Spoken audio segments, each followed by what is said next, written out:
put this horse in a sewing rig than just straight up side ring, just because of his build. He needs something to tell him how to use his hind end. Good, so a little more flexion through the pole and a little more activity. Because you can't flex and come up into the contact if he doesn't have enough activity in his foot. That's good.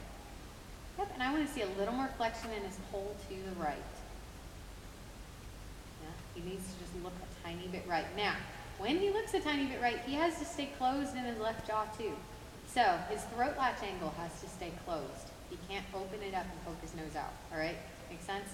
So if you see him taking his nose a little bit to the right and all of a sudden he pops out of the connection, you're gonna take both your arms back a little bit. You're gonna move the bit in his mouth until he softens his jaw, like that. You see that? That's better, good. A little more forward energy here. And then I wanna see what happens when you go to the jaw. Exactly, so set him up. So buy yourself a little insurance. Set him up a little rounder than you think you need him. Yeah, make sure he's really round. So give him a little kick and say, hey, where are your hind legs, buddy? You gotta move. That's it, yeah. And then you're gonna make him a little rounder in his jaw. And then when he gets round, you're gonna soften your arm a little bit.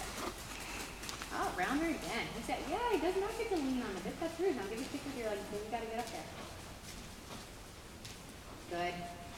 Even a little rounder right there. That's it. A little rounder again. He just wants to empty out into the bottom part of his neck. We've got to talk this horse into using the top part of his neck. Okay? He's not going to think it's terribly easy. Yep, good. Oh,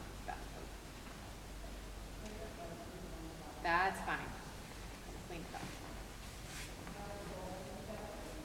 No, I appreciate it because we have to clean it all out of here, so it makes life easier. Yeah, so really round again.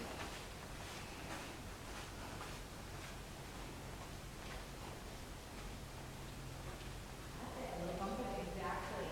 So, everything you feel up front, listen to what goes on out in the line. There's a line and a buff up in that. So you firm up a little, your elbows in a little feet and say, hey, you have to activate it. Sometimes people talk about it.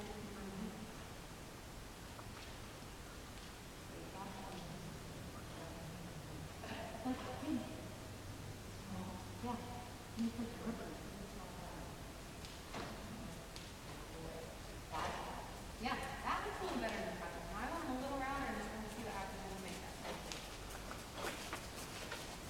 I'm not sure I can get any rounder at this point. Oh, trust me. Absolutely you can.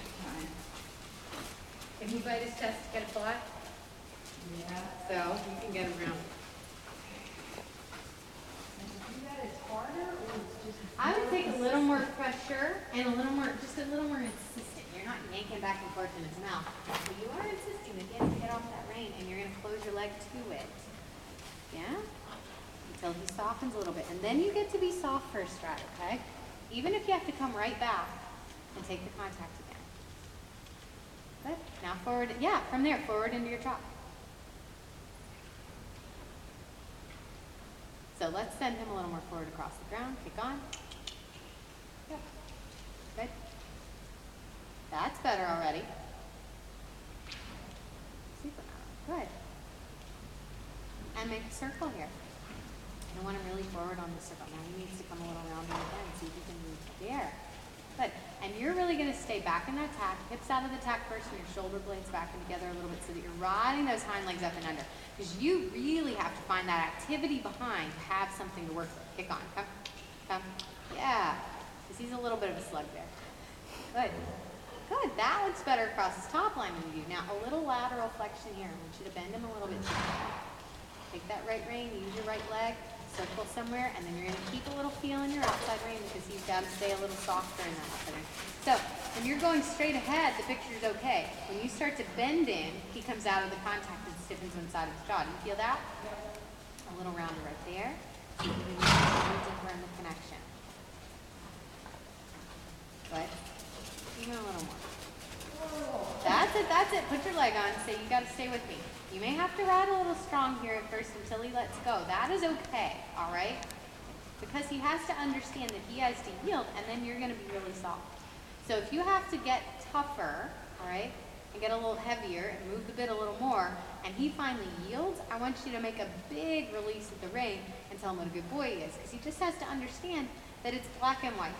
Life is really soft and easy when he's good in the bridle, but if he's hanging out there and tight, it's not so easy. Keep bending in those elbows a little bit. Yeah, a little rounder right there. Move the bit. This is better activity. I like that energy a lot more.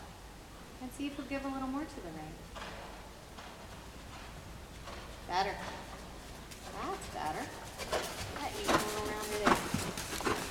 So if you can close his jaw a little more. You're on the right track with this. You just need a little tweaking here. Good. Even a little rounder again.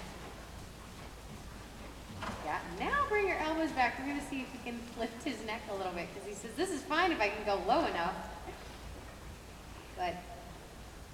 And let me see you go the other way a little. Yeah, a little rounder right there. He's just got to pop the top muscling of his neck, which he thinks is a little tough. Good, good. Stay back, take him a little round again on the left side. Now you're going to take the left rein a little bit, bend him a little left. He's got to let go. Has to let go. Yep. Even a little, that's better. A little rounder right there. Move the bit a little bit and make him look a little to the left. Keep those fingers closed on the reins a little more. Bend him on a circle here. That's looking better. The nice thing is I get to check that mirror when you guys are going down that way. Still see the front of it. Good. Yeah, even a little rounder. Just insist on it a little bit. You're so close to getting that neck to give. Yeah. He's almost there. That's it. Can you see, if you glance down, when the muscles on the top of the I neck can start to see pop? the difference, Yep. absolutely. We've got to go there. Right? Versus when we die.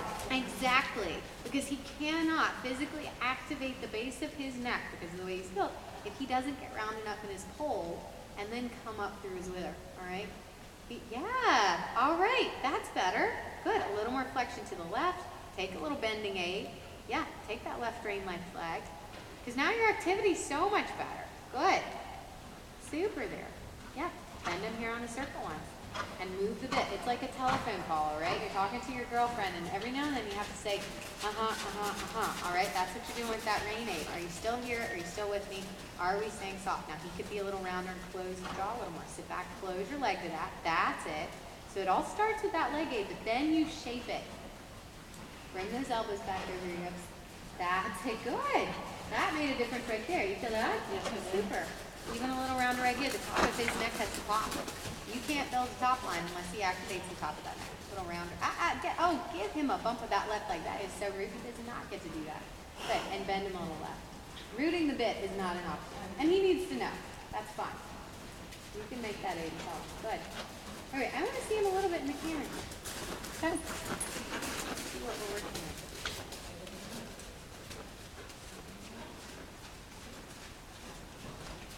Yeah. Now, sit back into your hips. Pull those elbows down into your hips. And let's see him get a little rounder. Just press him. Good. Move the bit a little bit down. Round into that contact. Stay back. And you're going to press him up from your leg and seat too. See if you can put your left leg on him and get his hips a little more to the rib. Okay? Really common issue. Horses' hips are wider than their shoulders. They tend to carry their hips, haunches in after they make a turn. So think his shoulders have to come one step past his hips on that turn. Yeah. That's better. That looks a little straighter. Now a little rounder in that. Sit back into it. Yeah. A little deeper in the contact. A little rounder. Move the bit. Come on. Get this one round. Yep. Sit back into it. Anchor yourself down in that. Circle once here. That's better. That's better. Now sit back into those elbows. Lean back into them. Even rounder. He doesn't get to leave it. He's got to stay that round.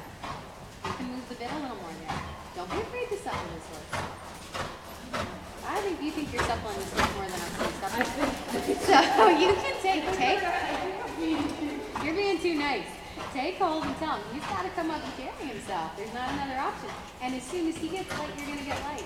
Okay? I'd love to be light. As soon as he lets go, you're going to soften. Now, put his haunches a little to the rail. Left leg, left seat bone. Move him over. Like that. Like that. Even a little more.